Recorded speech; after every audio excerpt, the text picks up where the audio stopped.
Okay, I wanted to show what the very first step of the Ultimate Cube Trainer program looks like. When we're teaching people how to solve the Rubik's Cube, the first step we describe to them as an extended plus. We call the green the top, and we build a plus here that wraps around the edges to this centerpiece here. Just that concept of describing that shape, that's enough to throw some people off.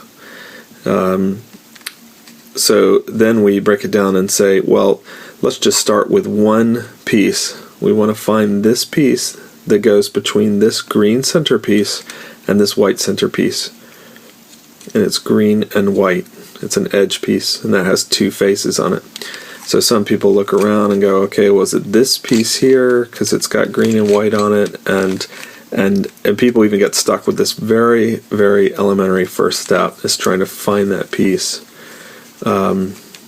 So that's it there. It's got green and white on it. Sometimes people think there's actually color here or here. They think of this as a piece that can twist. This will only ever have two stickers on it, green and white.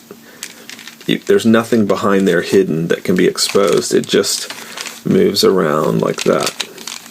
So what you do is just line that up with one of its sides, like green here is lined up, and then I can see the white there to line it up. Anyway, I just wanted to give you an idea of even that simple step can be tricky to some people. The way we do it is we use these, we call them training stickers.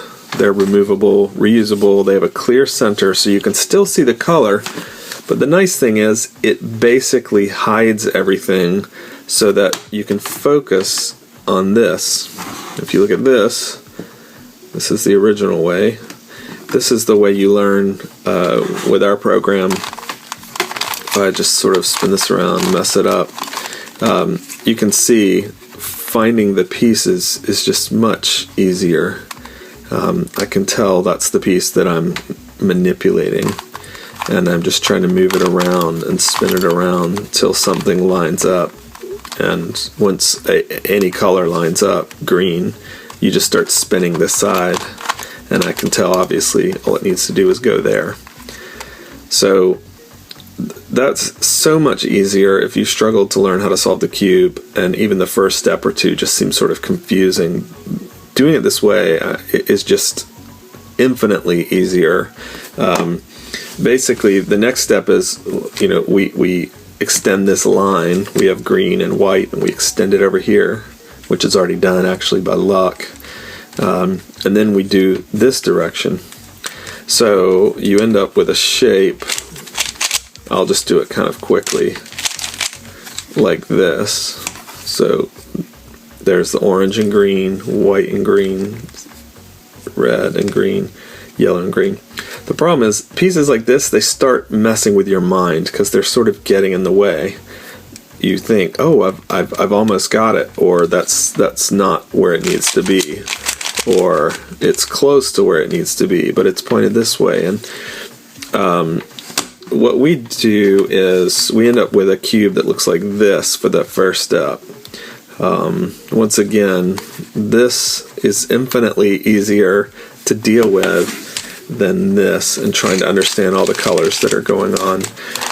Even when this is, I'll just mess this up quickly, even when this is, totally scrambled, you can sort of get an idea of where things are. Like, okay, I've got that lined up, and usually when you have a side lined up, all you have to do is twist it, and it solves it. And then yellow, you try to match these together. That does it like that, and then once again, that's lined up. Anyway, it's just so much easier to practice this and get this solved when all you're dealing with is this. When you're dealing with this, there's so many colors to look at. It can get really overwhelming. So Anyway, these are the stickers. You know, our kit comes with a booklet that explains everything, and then this really complete 94-minute DVD that really explains everything. So if you've tried to learn the Rubik's Cube in the past and you haven't had much luck, I really hope you'll give it a shot. I think this will make the difference and help you do it. Okay, thanks a lot.